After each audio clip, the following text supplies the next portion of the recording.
Shri Siddhanath textiles घेऊन येत आहे रक्षाबंधनासाठी खास ऑफर। त्यामध्ये साडीच्या भरपूर variety, Swarovski Paithani, Muniya Paithani, aari work Paithani, Dola silk यासारख्या असंख्य साड्यांच्या व्हरायटी, तेही होलसेल रेट मध्ये। त्याचबरोबर 1999 रुपयाच्या खरेदीवर आकर्षक गिफ्ट मिळवा व 4999 रुपयाच्या खरेदीवर चांदीची राखी फ्री मिळवा। आमचा पत्ता देशिंग रोड, यशवंतनगर, कवठे महांकाळ, जिल्हा सांगली। संपर्क 02341 299098, मोबाईल नंबर 817795 9004। लोकशाहीर अण्णाभाऊ साठे महान लेखक होते। युवा नेते राहुल अण्णा पाटील। अण्णाभाऊ साठेंनी सत्य लेखणी मांडून गरिबांना न्याय देण्याचा प्रयत्न केला। युवा नेते राहुल अण्णा पाटील। लोकशाहीर अण्णाभाऊ साठे एक महान लेखक होते। त्याचबरोबर अण्णाभाऊ साठेंनी लेखणी मांडताना जगाला काय वाटते यापेक्षा सत्य मांडणारे अण्णाभाऊ साठे होते। अण्णाभाऊ साठे यांनी लेखणीतून फक्त सत्यच मांडले जे गरिबांसाठी होते। अण्णाभाऊ साठेंची लेखणी गरिबांसाठी धारदार होती, तर तीच लेखणी न्याय देण्यासाठी त्यांनी वापरली।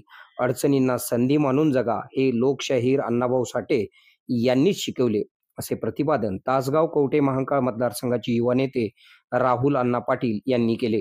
तिसंगी गावात दलित एकता आंदोलन युवा पॅन्थर कवठे महांकाळ तालुका यांनी भारतरत्न परिषद आयोजित केलेली होती। या कार्यक्रमात ज्येष्ठ कलावंत दत्तोबा तिसंगीकर, माजी नगरसेवक लालासाहेब वाघमरे यांना युवा नेते राहुल अण्णा पाटील यांच्या हस्ते समाजात उत्कृष्ट कामगिरी केल्याबद्दल पुरस्कार देऊन सन्मानित करण्यात आले। यावेळी या कार्यक्रमात युवा नेते राहुल अण्णा पाटील बोलत होते।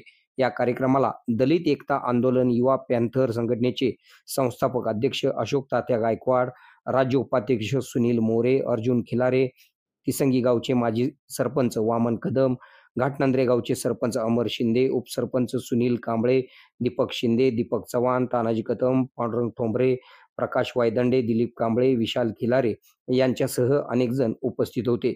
यावेळी या कार्यक्रमात युवा नेते राहुल अण्णा पाटील यांनी केलेले लक्षवेधी भाषण आपण पुढे पाहूया। आपल्या भागातील बातम्या पाहण्यासाठी आमचे न्यूज चॅनल सबस्क्राईब करा व लाईक करा। मुख्य संपादक कुणाल कोटावळे, के मराठी न्यूज नेटवर्क। आमच्या चरणांशी ठेवून इथं बोलायला उभं राहिलं। मग आता तुम्हाला प्रश्न पडला असेल की नेमकं कोण बोलतंय आणि का बोलतंय। तसं सांगायला गेलं तर एक सर्वसामान्यांची दुखणी मांडण्याचा प्रयत्न करणारा तरुण या देशाला दिलेल्या विश्व साहित्य रत्नाबद्दल बोलतोय। पाण्याचा एक थेंब त्याच्या महासागराबद्दलच्या भावना व्यक्त करण्यासाठी बोलतोय। एक सर्वसाधारण लेखक जगाच्या इतिहासानं बघितलं नव्हतं अशा एका महान लेखकाबद्दल बोलतोय। असंच तुम्ही सगळ्यांनी माझं भाषण ऐकलं पाहिजे। सगळ्यात आधी त्याला मी या माणसाबद्दल, या थोर महापुरुषाबद्दल वाचायला का चालू केले हे सांगणं सुद्धा महत्वाचं आहे। ज्यावेळेस मला इतिहास वाचनाची गोडी लागली त्यावेळेस मी अभ्यास चालू केला। सगळ्यात आधी वाचलं देशाचे पहिले पंतप्रधान कोण होते, पहिले राष्ट्रपती कोण होते, पहिले शिक्षण मंत्री कोण होते, पहिले संरक्षण मंत्री कोण होते। वाचता वाचता एक अगदी पहिल्या महिला शिक्षिका कोण होत्या, तिथपासून पहिल्या महिला डॉक्टर कोण होत्या इथपर्यंत वाचन आहे। दोन्ही व्यक्ती महाराष्ट्रातल्या होत्या हे समजल्यावर थोडासा अभिमान वाटला। मग पुढे वाचत असताना एक गोष्ट वाचली की आंदोलनच देशातली लोकशाही जिवंत ठेवते। मग मला वेळ लागला की देशातलं पहिलं आंदोलन कोणी केलं असेल। मी शोध घेतला, मला वाटलं काही वर्ष गेली असतील, काही वर्ष गेली असतील। मग वाटलं निदान 1 वर्ष गेलं असेल, मग वाटलं काही महिने गेले असतील, मग वाटलं निदान 1 महिना तर गेलाच असेल। पण अभ्यास पूर्ण झाला आणि मला एक गोष्ट कळाली की स्वतंत्र भारतानंतरच देशातलं पहिलं आंदोलन हे देश स्वतंत्र झाल्यानंतर पहिल्या 24 तासात केलं गेलं आणि ते करणारे म्हणजे माझ्या जिल्ह्यातले लोकशाहीर अण्णाभाऊ साठे होते। त्यामुळं जर लोकशाहीचा आवाज आंदोलन करत असतील आणि आंदोलनच लोकशाही जिवंत ठेवत असतील तर लोकशाही जिवंत ठेवणारा पहिला आवाज देणाऱ्या व्यक्तीचं नाव तुकाराम भाऊराव साठे म्हणजेच विश्वरत्न लोकशाहीर अण्णाभाऊ साठे होतं हे सुद्धा महाराष्ट्राच्या देशाच्या 5000 वर्षाच्या इतिहासात लिहून ठेवावं असं काम या लोकशाहीर अण्णाभाऊ साठेने करून दाखवलं. आणि सर काय योगायोग आहे बघा, देशातलं पहिलं आंदोलन करण्यासाठी अण्णाभाऊंनी जो मुहूर्त निवडला, जी तारीख निवडली ती तारीख 16 ऑगस्ट आहे.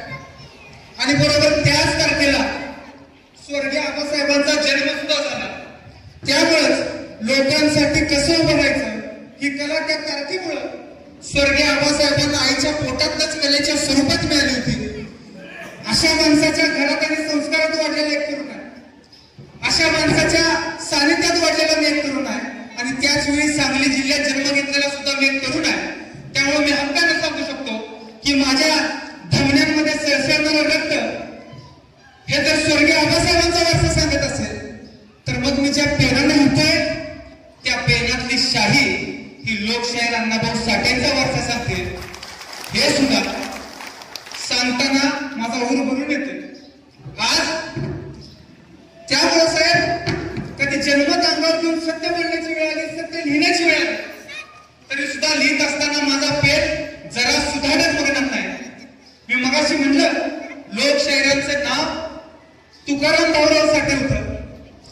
या तुकारामांच्या आधी अजून एक तुकाराम होऊन गेले. त्या तुकारामाने सांगितलं होतं की सत्य असत्याशी केले म्हणे ग्वाही, मानिलेले नाही बहुमता. बहुमताला काय वाटतंय, जगाला काय वाटतंय हे सोडून सत्य मानलं पाहिजे असं तुकाराम महाराज म्हणायचे. कुठेतरी त्याच मार्गावर चालत आयुष्यभर आजन्म लोकशाहीर अण्णाभाऊ साठेने सुद्धा फक्त सत्य आणि सत्यच म्हणलं. खरं तर आज मला ज्यांनी बोलवलंय त्या मोरे सरांकडनं मी एक अनुमती मागतोय की फार डोकं लावून तज्ञासारखं बोलण्यापेक्षा हा लेखक हा माझ्या जिव्हाळ्याचा विषय आहे, त्यामुळे थोडस हृदयातनं बोलण्याची परवानगी की त्यांनी मला द्यावी. मगाशी 2 उल्लेख आहेत, 2 वक्त्यांनी उल्लेख केला की लोकशाहीर अण्णाभाऊ साठे शाळेमध्ये फक्त 1.5 दिवस गेले होते. या सांगली जिल्ह्यानं अगदी जात धर्म पंथ सोडून तासगावच्या गणपतीवर प्रेम केले होते. आणि गणपतीला आपण ज्ञानाचा देवता म्हणतो आणि हा ज्ञानाचा गणपती घरामध्ये राहायचा कालावधी तासगावच्या फक्त 1.5 दिवसाचा. आणि माझ्यासारख्या ग्रामीण भागातल्या दुखणं मांडणाऱ्या लेखकाचा देव असणारे अण्णाभाऊ सुद्धा शाळेत जाण्याचा कालावधी हा बरोबर 1.5 दिवसाचा आहे. हा योगायोग खरोखर वापरण्याजोगा आहे. कुठल्या पुस्तकाची साथ नव्हती, कुठल्या डोक्यावर गुरुचा हात नव्हता. त्यावेळेस त्या माणसानं शाळेलाच म्हणजे रस्त्यालाच आपली शाळा मानलं, गरिबीला आणि गरिबांना आपला गुरु मानलं. रस्त्यावरनं चालता चालता ती व्यक्ती चित्रपटाचे पोस्टर चिटकवत भाषा शिकली. गरिबीला गुरु करणाऱ्या माणसाबद्दल मी एकदा लिहिलं होतं की लागली होती तहान त्यावेळेस भागवायला कुणी नाही आलं. मग माझ्या डोळ्यातल्या अश्रूंनीच माझ्या ओठांना पाणी दिलं आणि काढून घेतलं छप्पर. तेव्हा मी आभाळालाच माझं घर गेलं. अण्णाभाऊ साठेने परिस्थितीला अडचण न बनू देता संधी परिस्थितीला बनवली. जी व्यक्ती पुस्तकात न शिकते ती शिकलेली गोष्ट कधी ना कधी विसरण्याची सुद्धा शक्यता असते. पण ज्या व्यक्तीला एखादी गोष्ट परिस्थिती शिकवते त्यावेळेस ती व्यक्ती शिकलेली गोष्ट कधीच विसरत नाही. आज अण्णाभाऊंकडनं काय शिकलो हे सांगण्याची सुवर्ण संधी माझ्यासारख्याकडे आलेली आहे. आणि काही झालं तरी ती संधी मी धवत नाही. वेळ झाला असता तरी थोडस विस्तृतच बोलेन. अण्णाभाऊंकडनं जर मी पहिली कुठली गोष्ट शिकलो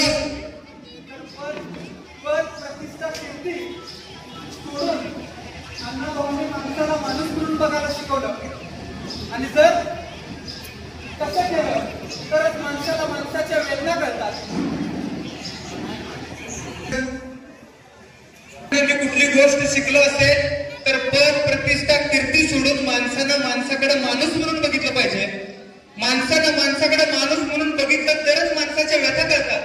अण्णाभाऊंनी माणसाच्या वेदना यामुळेच ओळखल्या होत्या. आणि हेच त्यांच्या भाषेचं त्यांच्या साहित्याचं यश होतं की गावगाड्यातल्या मराठी भाषेमध्ये लिहिलेलं साहित्य 1 नाही 2 नाही तर 27 भाषांमध्ये अनुवादित झालं. भाषा वेगळी होती पण व्यथा एक होती. पण गरिबी एक होती, भाषा वेगळी होती, पण त्यांची कथा एक होती आणि त्या कथेतली सत्यता सुद्धा एक होती. अण्णाभाऊंनी गरीबाचं कष्ट करायचं जीवन अनुभवलं होतं. त्यामुळेच अण्णाभाऊ ठासून सांगायचे की दुनिया कुठल्या शेषनागाच्या मस्तकावर नाही, तर ती कष्टकऱ्याच्या तळहाताच्या फोडाप्रमाणे त्यांनी ती जपलेली आहे. त्यामुळे त्यांच्या तळहातावर ती दुनिया तरलेली आहे. अण्णाभाऊंकडनं अनेक गोष्टी शिकलो. त्यांनी लिहिलेला रशियाचा प्रवास, त्या प्रवासाबद्दल लिहित असताना मी एक गोष्ट मुद्दाम लक्ष देऊन बघितली की अण्णाभाऊंचा पेहराव काय होता. त्या कडाक्याच्या थंडीत सुद्धा अण्णाभाऊने गावगाड्यातला सर्वसामान्यांचा पोशाख घालून ते तिथे गेले होते. कारण गरिबाबद्दल लिहित असताना, गरिबीबद्दल लिहित असताना ज्या कापडानं साथ दिली त्या लेखणीच्या जोरावर उद्या जर माझ्यासारख्याला मान सन्मान मिळत असेल तर तो मान सन्मान स्वीकारताना सुद्धा मी तो मान सन्मान त्याच कापडानं स्वीकारेन. ही कापडाबद्दलची कृतज्ञता सुद्धा कुठेतरी त्यांच्या चरित्रातून मला वाचायला मिळाली. आपल्या सगळ्यांनाच माहिती आहे अण्णाभाऊंवर डाव्या विचारसरणीचा पगडा होता. लेनिन असेल किंवा कार्ल मार्क्स असेल यांचं भरपूर वाचन अण्णाभाऊंनी केलेलं होतं. पण ज्यावेळेस रशियात जायची वेळ आली, लेनिन स्क्वेअर मध्ये उभं राहून त्या माणसानं लेनिनचं कौतुक करण्यापेक्षा, कार्ल मार्क्सचं कौतुक करण्यापेक्षा ज्यावेळेस तोंड उघडलं त्यावेळेस पहाडी आवाजामध्ये या महाराष्ट्राची शान असणाऱ्या छत्रपती शिवाजी महाराजांचा पोवाडा गायला. यावरूनच ते किती कमालीचे देशभक्त होते याची सुद्धा आपल्या सगळ्यांना जाणीव होते. अण्णाभाऊंना आणि त्यांच्या शिष्टमंडळांना विचारलं की तुम्हाला रशियामध्ये नेमकं काय काय बघायचं. शिष्टमंडळातल्या अनेक लोकांनी सांगितलं मला आमचं पर्यटन स्थळ बघायचं आहे. अनेकांनी सांगितलं की मला म्युझियम बघायचं आहे. अनेकांनी सांगितलं की मला डोंगर बघायचे आहे. अण्णाभाऊ म्हणले मला यातलं काहीच बघायचं नाही, मला फक्त इथल्या रस्त्यांवरूनच चालू द्या, इथला गरीब बघू द्या, त्यांची गरिबी बघू द्या. अण्णाभाऊंची लेखणे ही कायम गरिबांच्या भोवतीच फिरत होते. अण्णाभाऊ म्हणायचे सूर्य उगवतो सर्वांसाठी पण त्याचं ऊन काय गरिबाच्या झोपडीला मिळत नाही. ही गरिबी त्यांनी ओळखली होती. या गरिबीची जाणीव करून देणं सुद्धा महत्वाचं वाटत होतं. त्यामुळे त्या गरिबीबद्दल लिहित होते, बोलत होते. बाबासाहेब आंबेडकर म्हणायचे की गुलामाला सांगा की तू गुलाम आहेस म्हणजे तो पेटून उठेल. हेच अण्णाभाऊंनी केलं की गरिबाला त्याच्या गरिबीची जाणीव व्हावी म्हणून थेट न सांगता आपल्या कथेच्या माध्यमातून त्यांनी महिलांवर होणारा अन्याय बोलून दाखवला. महिलांची काळजी आणि व्यथा ही निराळ्या मार्गाने बोलून दाखवली. ती ज्याला समजली त्याच्या आयुष्याचं प्रबोध होण्यापासून राहिलं नाही. खरं तर आज गरिबाची व्यथा काय सर, एखाद्या गरिबाचं पोरगं शिकून झाल्यावर श्रीमंत होतं आणि श्रीमंत झाल्यावर ते जितकं श्रीमंत होतं तितकंच त्या वस्तीपासून लांब घर बांधतो. ही गरिबाचं अडचणीचा मूळ आहे की गरिबाला स्वतःला श्रीमंत बनायचं आहे. कुठल्याच गरिबाला गरिबीची व्यथा सुधारायची नाही. पण काही माणसं वेगळी असतात, सगळीच माणसं सारखी नसतात. काही अण्णाभाऊ सुद्धा असतात. विठ्ठल उमापाने शाहीर विठ्ठल उमापाने आपल्या साहित्यात लिहून ठेवलंय. फार मोठे लेखक झाल्यानंतर सुद्धा ते एकदा अण्णाभाऊ साठेंना भेटायला घरी गेले. त्यांचं पडकं घर बघितलं, छोटीशी खोली बघितली, मोडका टेबल बघितला आणि त्या टेबलावर इतका थोडं साहित्य लिहित होता. विठ्ठल उमापांना राहू ना. विठ्ठल उमाप म्हणले की आपल्या साहित्यातले अनुवाद 27 भाषांमध्ये होत आहेत. त्याचे पैसे कुठे तर रशियातल्या बँकेत असते, ते आपण मिळवले पाहिजे. एखादी मोठी गाडी घेतली पाहिजे, एखादं चांगलं घर घेतलं पाहिजे. पण शांतपणे सगळं ऐकून घेतलं आणि अण्णाभाऊंनी त्याला उत्तर दिलं की तिथं हे सगळं करून मी जर राहायला गेलो तर मला लिहायला चांगला पेन मिळेल, टेकवायला टेबल मिळेल, पण मी ज्या पात्रांबद्दल लिहितो ती माझी गरिबाची पात्र या वस्त्यात राहतात आणि काही झालं तर ही वस्ती मला सोडता येणं शक्य नाही. त्या माणसाला संधी असताना सुद्धा त्या माणसानं जमीन सोडली नाही. खरं तर मला खुर्चीवर बसण्याचा फार राग येतो. खुर्चीवर बसलेला माणूस कुठेतरी खाली पडण्याची भीती असते, पण ज्याची बैठक जमिनीवरची असते त्याला पाडता येणं ब्रह्मदेवाच्या बापाला सुद्धा शक्य नसते. आणि हेच अण्णाभाऊच्या बाबासाहेब आंबेडकरांच्या साहित्याचं आणि कर्तव्याचं हे सगळं यश आहे. आज पहिल्यांदाच मला सांगितलं पाहिजे की समाज म्हणून आपण सुद्धा आपली काहीतरी जबाबदारी अण्णाभाऊंचं नाव तोंडात घेत असताना बाळगली पाहिजे. कुणी येऊन जादूची छडी फिरवलं आणि आपल्या समाजाची व्यथा बद्दल असं होणार नाही. आपल्यालाच एकमेकांचा हात हातात धरून म्हणजे नातं कसं असावं की एकमेकांचा हात मनामध्ये असा घट्ट असावा की त्रास एका थेंबाला जरी झाला तरी त्याच्या मागे सगळा महासागर उभा राहावा. एका कार्यकर्त्याला जपलं पाहिजे. शेवटच्या श्वासापर्यंत आपण या विचारांचं काम केलं पाहिजे. हे सांगत असताना माझ्या कुठल्या तरुण मित्राला जर असं वाटलं की अण्णाभाऊंना भारतरत्न मिळावा या मागणीसाठी एकत्र येत असताना, ती मागणी करत असताना कोणतरी हे अण्णाभाऊंसाठी करतंय, तर तात्काळ त्यानं तो गैरसमज काढून टाकावा. अण्णाभाऊंसारख्या साहित्यिकाची दखल 27 भाषांनी घेतली आहे. त्यांच्या कर्तव्याची पोच पावते द्यायला कुठल्या पुरस्काराची गरज नाही असं माझं मत आहे. पण हे जरी खरं असलं तर अण्णाभाऊंना पुरस्कार देणं ही गरिबाच्या आवाजाची गरज आहे. अण्णाभाऊंना पुरस्कार देणं ही ग्रामीण भाषेतल्या मराठी भाषा साहित्याची गरज आहे. अण्णाभाऊंना पुरस्कार देणं ही धीर खचलेल्या प्रत्येक गरिबाची गरज आहे. अण्णाभाऊंना पुरस्कार देणं ही महाराष्ट्राचीच नव्हे तर या अखंड भारत भूमीची गरज आहे. त्यामुळे तुम्ही जे काम करताय ते कुठल्या समाजाचं काम नाही. तुम्ही जे काम करताय ते एका कुठल्या भाषेचं काम नाही, व्यक्तिप्रेमाचं काम नाही, तर तुम्ही जे काम करताय ते देश सेवेचं काम आहे. असंच तुम्ही सगळ्यांनी या कामाबद्दल बघितलं पाहिजे. आज खऱ्या अर्थानं सांगायचं झालं तर येत असताना आज आपल्या समाज म्हणून काहीतरी आपण समाजाचं काय देणं लागतं. सगळ्यात आधी जर सांगायचं झालं तर ज्या ज्या वेळेस ज्या ज्या गोष्टीची गरज होती त्या वेळेस या समाजानं ती गोष्ट देशाला अर्पण केली. ज्या वेळेस महात्मा फुलेंच्या बुद्धीला शक्तीची गरज होती त्यावेळेस या समाजानं वस्ताद लहुजी साळवे या देशाला अर्पण केले. ज्या वेळेस मराठी साहित्याला ग्रामीण आवाजाची गरज होती, पहाडी आवाजाची गरज होती, त्यावेळी या समाजाने लोकशाहीर अण्णाभाऊसाठी देशाला अर्पण केले. समोरनं जे येतं ते दुप्पटीनं परत करणं, पांग फेडणं हे या समाजाच्या रक्तात आहे. आणि या सगळ्याला प्रेमाची किंवा युद्धाची अट नाही. आणि ह्याला जर वयाची अट असते तर वयाच्या 14व्या वर्षी मुक्ता साळवेने माझा धर्म त्यांचा हा निबंध लिहून प्रस्थापितांना घाम फोडला नसता. त्यामुळं आपण आपल्या जाणीवा कुठल्याही परिस्थितीत विसरता कामा नये. हे करत असताना समाजानं काहीच केलं नाही असं माझं अजिबात मत नाही. अण्णाभाऊंचा आदर्श घेऊन या समाजातनं अनेक जण वकील झाले. अण्णाभाऊंचा आदर्श घेऊन अनेक जण या समाजातनं डॉक्टर झाले. अण्णाभाऊंचा आदर्श घेऊन या समाजातनं अनेक साहित्यिक सुद्धा झाले. पण आज देश एक मागणी देश आपल्या समाजाकडनं करतोय, या लहान लहान मुलांकडनं करतोय की कुणीतरी उठावं, अण्णाभाऊंचा आदर्श घेऊन या समाजातनं पुन्हा एक अण्णाभाऊ साठे घडावे ही मागणी खरं तर आपल्या सगळ्यांची असली पाहिजे. सुरुवातीला सांगतो, अण्णाभाऊंना भारतरत्न मिळाला की हा लढा संपत नाही, तर अण्णाभाऊंना भारतरत्न मिळवून देऊन हा लढा खऱ्या अर्थानं सुरू होणार आहे. अण्णाभाऊंना भारतरत्न मिळवून देणं ह्या या लढ्याचा श्रीगणेचा खऱ्या अर्थानं असणार आहे. आज मोरे सरांनी विनंती केली, मोरे सरांना आपण विचारून बघा कार्यक्रमाला कितीची उपस्थिती आहे. मी विचारलं नाही. कार्यक्रम कुठल्या वेळी आहे मी विचारलं नाही. तात्काळ मी सांगितलं कुठेही घ्या, कधीही घ्या, मी तिथं असणार आहे. आणि याचं कारण काय मी अगदी मनापासून सांगतो, या भारतभूमीवर घडलेला प्रत्येक महापुरुष वाचायचा प्रयत्न केला, त्या गोष्टीला वेळ दिला. शिवाजी महाराजांपासून चालू झालं तर अगदी मुक्ता साळवींपर्यंत मी वाचायचा प्रयत्न केला. असंच शाहू महाराजांबद्दल वाचत असताना माझ्या वाचनात एक गोष्ट आली की शाहू महाराजांना अस्पृश्य हा उल्लेख सुद्धा आवडत नव्हता.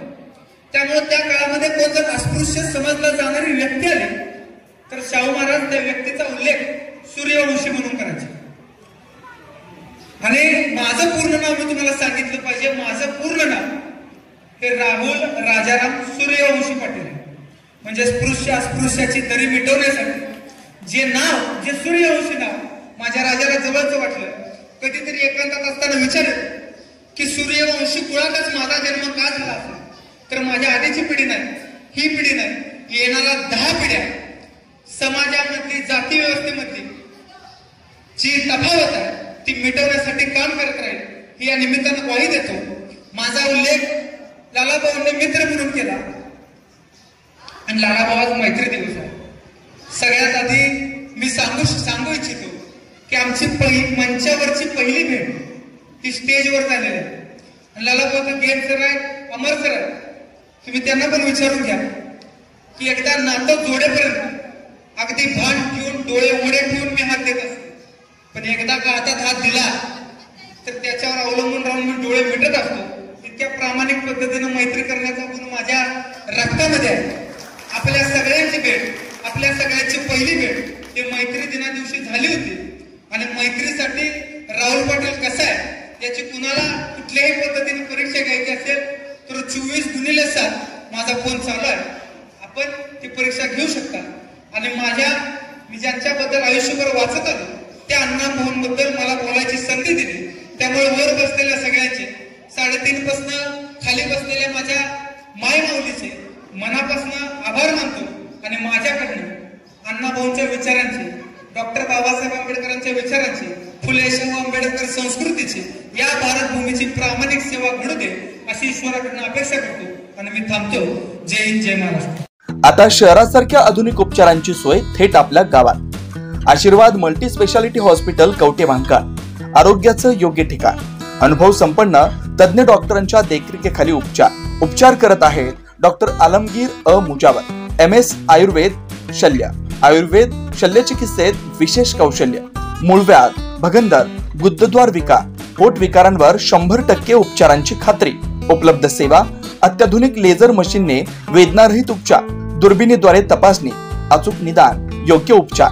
शस्त्रक्रिया विभाग, आयुर्वेदिक व होमिओपॅथिक उपचार, मानसोपचार, कान नाक घसा विकार, पोटदुखी, जळजळ, अपचन यावर खास उपचार व सल्ला. आमचा पत्ता दत्त मंदिर, जुना Agalgaon road, Kolekar petrol pump शेजारी, कवठे महांकाळ. संपर्क 9860 980698. शहरात जाण्याची गरज नाही. आता तज्ञ उपचार तुमच्या दारी. आरोग्य सांभाळा, उपचार घ्या, तेही अनुभवी डॉक्टरांकडून.